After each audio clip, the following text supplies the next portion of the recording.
आशिष शेलारांनी राज ठाकरेंची भेट घेतली। मुंबई महापालिका निवडणुकीसंदर्भात दोन्ही नेत्यांमध्ये चर्चा, मैत्रीपूर्ण लढतीच्या विषयावर देखील चर्चा, सूत्रांची माहिती। भाजप नेते मोहित कंबोज यांनीही घेतली राज ठाकरेंची भेट। आशिष शेलारांनंतर कंबोज राज ठाकरेंच्या भेटीला।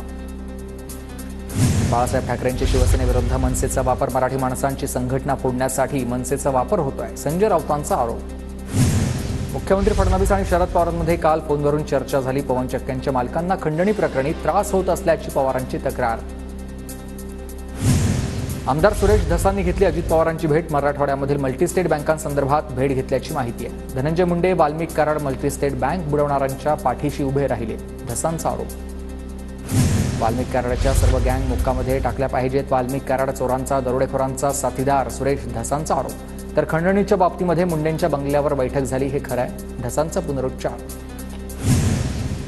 मी धनंजय मुंडेंचा राजीनामा मागितलेला नाहीये, मुंडेंकडे नैतिकताही नाहीये। मुंडेंच्या राजीनाम्याच्या मागणीवर सुरेश धस यांचं वक्तव्य। हत्येतील आरोपींना आसरा देणाऱ्यांना देखील सहआरोपी करा, धनंजय देशमुखांची फडणवीसांकडे मागणी आहे। तर आरोपी सुटणार नाहीत, मुख्यमंत्री फडणवीसांचं आश्वासन। तटकरे पटेलांना मंत्री व्हायचं आहे, म्हणूनच फोडाफोडीचं राजकारण। पवारांचे खासदार फोडल्यावरच दादा गटाला केंद्रात मंत्रीपद मिळेल, खासदार संजय राऊतांचा मोठा दावा। वन नेशन वन इलेक्शनवरील आजच्या बैठकीला आमच्या पक्षाकडून अनिल देसाई उपस्थित राहतील। वन नेशन वन इलेक्शनला आमचा कायम विरोध असेल, संजय राऊत यांचं वक्तव्य। उपमुख्यमंत्री अजित पवार पक्षाच्या नेत्यांची भेट घेण्यासाठी आज दिल्ली दौऱ्यावर। दिल्ली विधानसभा निवडणुकीच्या अनुषंगानं बैठक होणार। भाजपच्या वरिष्ठ नेत्यांचीही अजित पवार भेट घेण्याची शक्यता। मराठी भाषेला अभिजात दर्जा देण्याबाबतचा शासन आदेश जारी। अभिजात दर्जा देण्याबाबतचा आदेश उदय सामंत यांच्याकडे सुपूर्द। राज्यातील 8 IAS अधिकाऱ्यांच्या बदल्या। रिचा बागला वित्त विभागाच्या प्रधान सचिवपदी। नवीन सोना उपमुख्यमंत्री एकनाथ शिंदेंच्या कार्यालयाचे प्रधान सचिव, तर डॉक्टर रामास्वामी N कृष्णी हे विभागाचे तर कृषी विभागाचे नवे सचिव असतील। शरद पवार गटाची आज आणि उद्या मुंबईत महत्त्वाची बैठक। बैठकीमध्ये पक्षाच्या पुढील वाटचालीच्या संदर्भात महत्त्वाची चर्चा होणार आहे। प्रदेश अध्यक्षपदाबाबत देखील मोठा निर्णय होण्याची शक्यता आहे। मुंबईतील टोरेस कंपनी फसवणूक प्रकरणामध्ये संचालकासह जनरल मॅनेजर आणि स्टोअर मॅनेजरला अटक, तर कंपनीचा संस्थापक युक्रेनला पसार झाल्याचा संशय आहे। 1.25 लाख मुंबईकरांना टोरेसनं गंडा घातल्याचं प्राथमिक तपासामध्ये समोर। कंपनीच्या घोटाळ्याची रक्कम हजारो कोटींच्या घरात आहे। सोन्यासह अनेक ठिकाणी पैसे गुंतवणूक व्याज मिळवून देण्याचं टोरेस कंपनीचं आश्वासन होतं आणि लोकांना 11 महिन्यांपासून अनियमितपणे व्याज मिळालंय। गुंतवणुकीवर आता आठवड्याला 6% व्याज देण्याची त्यांची बतावणी होती। कोट्यवधींचा घोटाळा करणाऱ्या टोरेस कंपनीचं प्रकरण आता आर्थिक गुन्हे शाखेकडे आहे। मेझोनाईट खडा खरेदीवर जास्त परतावा देण्याचं आमिष दाखवत गुंतवणूकदारांची फसवणूक झाली। नागरिकांचा पुन्हा जबाब नोंदवला जाईल। परभणीमध्ये गेल्या 24 दिवसांपासून आंबेडकरी अनुयायांकडून लाक्षणिक आंदोलन सुरू झालंय। सोमनाथ सूर्यवंशी मृत्यू प्रकरणातील दोषींवर कारवाई करण्याची मागणी आहे। तर आजपासून सचिन खरात आंदोलनात सहभागी होणार। दिल्लीत मनोज जरांगेंवर अदखलपत्र गुन्हा दाखल झाला। महेश बांगर यांच्या तक्रारीवरून जरांगेविरोधामध्ये गुन्हा दाखल झाला। धनंजय मुंडेंचा एकेरी उल्लेख केल्याप्रकरणी अदखलपत्र गुन्हा दाखल। भाजपनंतर आता अजितदादा गट देखील नागपूरमध्ये राबवणार आहे सदस्यता मोहीम। आता भाजपासहच दादा गटाची नागपूर पालिका निवडणुकीसाठी जोरदार तयारी सुरू झालेली आहे। पुणे महानगरपालिका निवडणुकीमध्ये शिवसेना 40 ते 50 जागा लढण्याच्या तयारीत आहे। जास्तीत जास्त नगरसेवक निवडून आणण्याची तयारी आहे। सोलापूरच्या मोहोळ तालुक्यामध्ये ठाकरे गट आणि शरद पवार गटाला धक्का बसलाय। माजी पंचायत समिती सदस्य, माजी उपसरपंचांसह 30 जणांचा शिंदे गटात प्रवेश झाला। मंत्री भरत गोगावलेंच्या उपस्थितीमध्ये प्रवेश। रत्नागिरीच्या दापोलीमध्ये ठाकरे गटाला धक्का। ठाकरे गटाच्या पदाधिकारी आणि कार्यकर्त्यांचा शिंदे गटात प्रवेश। आमदार योगेश कदमांच्या उपस्थितीत प्रवेश। छत्रपती संभाजीनगर महानगरपालिका निवडणुकीसाठी भाजपची रणनीती ठरली। पालिका निवडणुका स्वबळावरच लढवणार असल्याचं चंद्रशेखर बावनकुळेंकडून स्पष्ट। रत्नागिरीतील ठाकरे गटाच्या पदाधिकारी कार्यकर्त्यांचा शिंदे गटात प्रवेश। आमदार किरण सामंत यांच्या उपस्थितीत प्रवेश। NMRDAच्या आयुक्तपदी डॉक्टर माणिक गुरसळ यांची नियुक्ती झालेली आहे। यापूर्वीच्या NMRDAच्या आयुक्त मनीषा खत्री यांची नाशिक मनपा आयुक्तपदी नियुक्ती। सिडकोच्या 26,000 घरांच्या किमती जाहीर झाल्यात। नवी मुंबईमधील वाशी, बामणडोंगरी, खारकोपर, खारघरमधील घरं आर्थिकदृष्ट्या मागास असलेल्या नागरिकांचे घराचं स्वप्न पूर्ण होणार आहे। मुंबई उपनगरात महिलांसाठी फिरतं स्नानगृह, उघड्यावर आंघोळ करणाऱ्या महिलांना मोठा दिलासा आहे। मंत्री मंगल प्रभात लोढा लोकार्पण। भाचीच्या लग्न सोहळ्यामधील जेवणात मामानंच विषारी औषध टाकलंय. कोल्हापूरच्या पन्हाळा तालुक्यातल्या उतरेमधली घटना आहे. भाचीनं मनाविरुद्ध गावातील मुलासोबतच लग्न केल्यानं मामाचं हे कृत्य आहे. नवी मुंबई महानगरपालिकेचे ठोक मानधन तत्वावर काम करणारे सफाई कामगार 8 दिवसांपासून आमरण उपोषणावर. प्रशासनाकडून मात्र दखल नाही. माजी मुख्यमंत्री कन्नमवार यांच्या शतकोत्तर रौप्य महोत्सवी सोहळ्यानिमित्त 10 जानेवारीला फडणवीस चंद्रपूरमध्ये रौप्य महोत्सवी सोहळ्यानिमित्त विविध कार्यक्रमांचं आयोजन. नांदेडमध्ये भाव्या मिनी बस सरस विक्री प्रदर्शनाचं आयोजन. मसाले, हस्तकला, सजावटीच्या वस्तू आणि खाद्यपदार्थांची प्रदर्शनामध्ये विक्री. प्रदर्शन पुढील 5 दिवस सुरू राहणार असल्याची माहिती आहे. नांदेड जिल्ह्यात कापसाच्या दरामध्ये घसरण झाली आहे. चांगल्या बाजारभावाच्या प्रतीक्षेमध्ये शेतकऱ्यांकडून कापसाची साठवणूक. कापसाला 7,000 ते 7,500 रुपयांपर्यंतचा भाव आहे. कापसाला 10,000 रुपयांपर्यंतचे दर मिळण्याची शेतकऱ्यांची मागणी आहे. नांदेड जिल्ह्यात थंडी वाढली आहे. फुलांच्या रोपावर बुरशीजन्य रोगाचा प्रादुर्भाव. फुल उत्पादक शेतकरी हवालदिल झाले. गडचिरोलीच्या सुरजागड परिसरामध्ये आदिवासी दैवताची ठाकूरदेव यात्रा. आदिवासी बांधवांकडून जल जंगल जमीन बचाव हा नारा. साताऱ्यातल्या वाईमध्ये मांढरदेवी यात्रेनिमित्त जिल्हाधिकारी संतोष पाटलांकडून आढावा बैठक. राज्यभरातून 3 लाखाहून अधिक भाविक येण्याची शक्यता आहे. साताऱ्यातील पाली खंडोबा देवाच्या यात्रेची तयारी पूर्ण झाली आहे. जिल्हाधिकारी संतोष पाटलांची देवस्थान समिती प्रशासकीय अधिकाऱ्यांसोबत बैठक. यात्रास्थळाची पाहणी करून आढावा घेतला जाईल. धाराशिवच्या परंड्यामध्ये पोलीस दलाच्या वर्धापन दिनानिमित्त शालेय विद्यार्थ्यांची रॅली. सामाजिक सुरक्षा आणि वाहतुकीच्या नियमांबाबत जनजागृती. जळगावच्या भुसावळमध्ये भाजीपाल्याचे भरघोस उत्पादन. भाजीपाल्याचे दर 30 ते 40 रुपयांनी घसरलाय.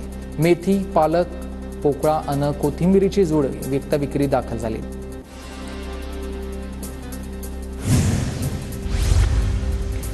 सोलापूरमधील उजनी धरण पर्यटन स्थळ होण्यासाठी हालचाली सुरू झाल्यात. माढाचे आमदार अभिजित पाटलांकडून धरण परिसराची पाहणी. उजनी धरणाच्या पर्यटन स्थळ विकासासाठी अधिवेशनात प्रश्न मांडला होता. जळगावच्या पारोळ्यामध्ये पाणीपुरवठा विस्कळीत झाल्यानं महिलांचा पालिकेवर मोर्चा. मुख्य अधिकाऱ्यांना महिलांनी घातलाय घेराव. नांदेडमध्ये दुचाकी चोरणाऱ्या आरोपीला ग्रामीण पोलिसांकडून अटक. आरोपीकडून दुचाकीच्या 4 दुचाकीसह लाखोंचा मुद्देमाल जप्त करण्यात आलाय. पोलिसांकडून अधिकचा तपास सुरू आहे. जळगावच्या भुसावळमधील व्यापारी संकुलाचे काम 8 महिन्यांमध्ये पूर्ण करा. नगरविकास विभागाच्या वरिष्ठ अधिकाऱ्यांच्या सूचना आहेत. गडचिरोली पोलीस दलाकडून हरवलेले आणि चोरीला गेलेले 53 मोबाईल नागरिकांना सुपूर्द. पोलीस अधीक्षक यांच्या हस्ते 53 मोबाईल नागरिकांना सुपूर्द. यवतमाळमधील खासगी कंपनीच्या दैनिक अभिकर्त्याला आता दरोडेखोरांनी लुटले आणि या प्रकरणी 6 दरोडेखोरांना जेरबंद करून मुद्देमाल हस्तगत करण्यात आलेला आहे. विमानतळावरील नवीन टर्मिनल इमारत आणि धावपट्टी वाढीच्या प्रस्तावावर देखील चर्चा. कोल्हापुरातील विशाळगड 5 महिन्यांनंतर पर्यटकांसाठी खुला. 2024च्या जुलैमध्ये झालेल्या दंगलीनंतर किल्ले विशाळगड पर्यटकांमध्ये बंद केला होता आणि गडावर मांसाहार करण्यास तसंच सायंकाळी 5 नंतर थांबण्यास बंदी असेल. छत्रपती संभाजीनगरमधील अजिंठा वेरूळच्या पर्यटकांमध्ये निम्म्यानं घट झाली. अपूर्ण राहिलेला अजिंठ्याचा रस्ता आणि प्रामुख्यानं विमान वाहतूक नसल्यामुळे 50% पर्यटक कमी झाल्याची माहिती भारतीय पुरातत्व विभागानं दिली आहे. बुलढाण्यातील राजकीय शत्रू प्रतापराव जाधव आणि सुबोध सावजी एकाच व्यासपीठावर आले. सुबोध सावजींच्या वाढदिवसानिमित्त प्रतापराव जाधवांकडून ही भेट. पिंपरी चिंचवड पालिकेकडून वाकडच्या दत्त मंदिर रस्त्यावरील अनधिकृत बांधकामांवर कारवाई. 70 बांधकामांवर कारवाई केल्याची माहिती आहे. जळगावच्या कुसुंबामध्ये 3,000ची लाच घेताना तलाठ्याला लाचलुचपत प्रतिबंधक विभागाकडून अटक. 7-12 उतार्यावर नाव लावण्यासाठी तलाठ्यानं लाच घेतल्याचं समोर आलंय. या प्रकरणी MIDC पोलीस ठाण्यामध्ये गुन्हा दाखल झालेला आहे. जालना शहरातील यशवंतनगर भागामधील कुंटणखाण्यावर पोलिसांचा छापा. 3 पुरुषांसह 4 महिलांना अटक. या प्रकरणी जालना पोलीस ठाण्यात गुन्हा दाखल. जळगावच्या पालिकेमध्ये आस्थापना अधीक्षक आणि सेवानिवृत्त कर्मचाऱ्यांमध्ये हाणामारी. दोघांनी दिलेल्या परस्पर विरुद्ध तक्रारीवरून पोलीस ठाण्यात गुन्ह्याची नोंद. भंडारा पोलीस दलाकडून रेझिंग डे सप्ताहानिमित्त विविध विभागांच्या प्रदर्शनाचं उद्घाटन. पोलीस कार्यप्रणालीबाबत माहिती मिळणार आहे. प्रदर्शनादरम्यान विविध कार्यक्रमांचं आयोजन. साताऱ्याच्या राजवाडा बसस्थानकामध्ये बॅगमध्ये बॉम्ब असल्याच्या चर्चा. पोलिसांकडून राजवाडा बसस्थानकाची पाहणी. कारागृहात ई-मुलाखतीची सुविधा कैद्यांना कुटुंबाशी संवाद साधता येणार आहे. आधुनिक तंत्रज्ञानाचा वापर करून कैद्यांसाठी सुविधा उपलब्ध करून दिली आहे. नागपूरमध्ये वाहतुकीचे नियम मोडणाऱ्यांवर आरटीओ कडून कारवाई.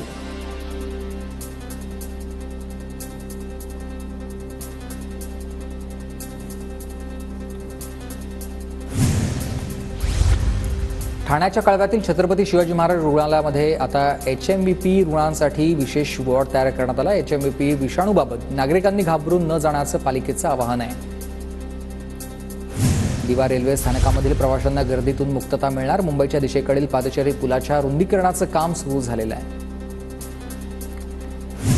मोहोळ नगर परिषदेकडून घरपट्टी, पाणीपट्टी, गाळेभाडीवरीसह इतर करवाढीस आता स्थगिती मिळावी. मोहोळचे माजी नगराध्यक्ष रमेश बारसकर यांची उपमुख्यमंत्री शिंदेंकडे मागणी आहे. जळगावात तापमानाचा पारा पुन्हा घसरल्यानं थंडीचा जोर वाढला. जळगावचा पारा 8 अंशांवर. थंडीपासून बचाव करण्यासाठी शेकोट्यांचा आधार. सोलापूरच्या करमाळा तालुक्यामधील केतूरमध्ये आंब्याच्या झाडांना मोहर आला. चांगलं मोहर आल्यानंच शेतकऱ्यांमध्ये आनंद आहे. जालन्यात वातावरण बदलाचा मोसंबीला फटका. धुक्यामुळे झाडांवरील फळांना बुरशीचा प्रादुर्भाव. मोसंबी उत्पादक शेतकरी अडचणी. परभणीतील खासगी जिनिंगमध्ये कापूस विक्रीसाठी वाहनांच्या लांबच लांब रांगा. खासगी व्यापाऱ्याकडून कापसाला 7,200 रुपयांचा दर. नागपुरात HMVPची नोव्हेंबरमध्येच 3 वृद्धांना बाधा झाली. 3ही रुग्ण उपचारानंतर ठणठणीत बरे झाल्याची रुग्णालयाची माहिती आहे. तर त्याच HMVP व्हायरसमुळेच घाबरण्याचं कारण नाही. जिल्हाधिकारी इटनकरांचं आवाहन. बीडच्या अंबेजोगाईमधील हत्तीखाना स्मारकाच्या दुरुस्तीसाठी 2.5 कोटी रुपयांची तरतूद. पर्यटकांकडून हत्तीखाना सुरू करण्याची मागणी होती.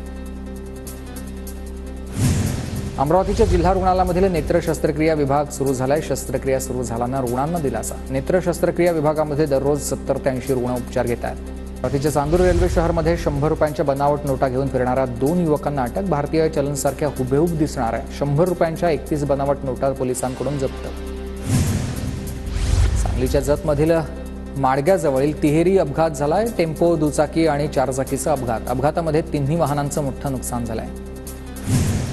परभणीच्या पाथरीमध्ये उपविभागामध्ये अवैध वाळू वाहतुकीविरोधामध्ये कारवाई करण्यात आली आणि 59 वाहन जप्तीची कारवाई. 47 लाखांचा दंड वसूल.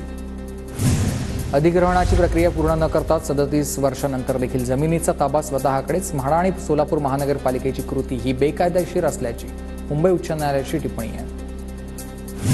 शेतीमाल हमीभावानं खरेदी न व्यापाऱ्यांवर कारवाई करा. कृषी आयुक्त रावसाहेब भागडे यांचे आदेश आहेत.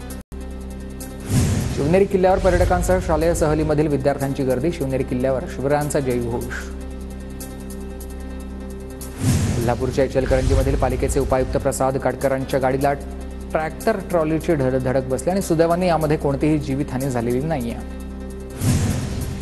कोल्हापूरमधील शिरोळ्यामधील ग्राम महसूल अधिकारी प्रशांत अशोक काळेंना मारहाण करून शिवीगाळ करण्यात आली आणि या घटनेचा राज्य तलाठी महासंघाकडून निषेध करण्यात आला आहे. नाशिकमध्ये लाखो रुपयांचा गांजा हस्तगत. नाशिक पोलिसांची सिनेस्टाईल कारवाई. गांजा तस्करांना घेतलं ताब्यात. पुण्याच्या राजगुरुनगरमध्ये मोकाट श्वानांचा सुळसुळाट. श्वानांचे टोळके शहरात फिरत असल्याचं नागरिकांमध्ये भीती आहे आणि नगर परिषदेचं मात्र दुर्लक्ष होत आहे. जयपूर इथं झालेल्या राष्ट्रीय धनुर्विद्या स्पर्धेत करमाळामधील वैष्णवी पाटीलची सुवर्ण कामगिरी. आतापर्यंत वैष्णवीचं हे सलग 4थं राष्ट्रीय पदक आहे. वैष्णवीचं सर्व स्तरातून कौतुक होत आहे. नाशिकमध्ये महाराष्ट्र पोलीस रेझिंग डे सप्ताहानिमित्तानं निबंध स्पर्धेचं आयोजन आणि स्पर्धेमधील उत्कृष्ट 5 विद्यार्थ्यांना बक्षिसाचं वाटप. आमदार डॉक्टर अतुल भोसलेंकडून कृष्णा नदीकाठ परिसराची पाहणी. नदीकाठ विकासाचा आराखडा तयार करण्याच्या अतुल भोसलेंच्या सूचना आहेत. रामलल्ला प्राणप्रतिष्ठा वर्षपूर्ती दिनानिमित्त अहिल्यानगरमधील राम मंदिरात कार्यक्रमांचं आयोजन. श्रीराम जपानं राम मंदिर परिसर दुमदुमला आहे.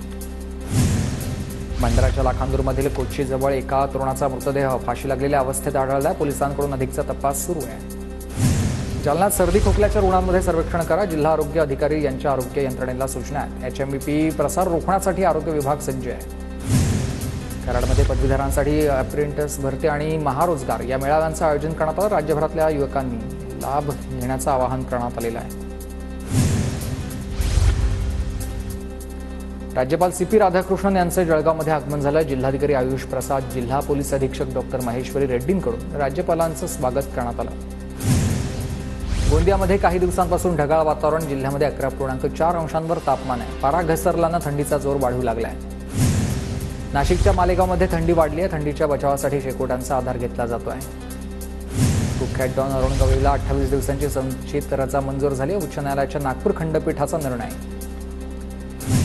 दाभोळकर हत्या प्रकरणामधील आरोपीच्या सुटकेविरोधामधील अपीलला आक्षेप घेण्यात आला. पुण्याच्या विशेष सत्र न्यायालयाच्या निर्णयाला दाभोळकर कुटुंबियांकडून उच्च न्यायालयामध्ये आव्हान.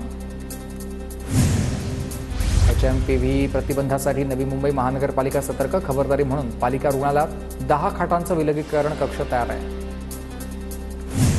शुक्रवारपर्यंत थंडीचा जोर कायम राहणार आहे. मुंबई महानगरपालिका परिसरामध्ये तापमानाचा पारा 14 अंशांवर राहील. मुंबईत गारठा वाढला आहे.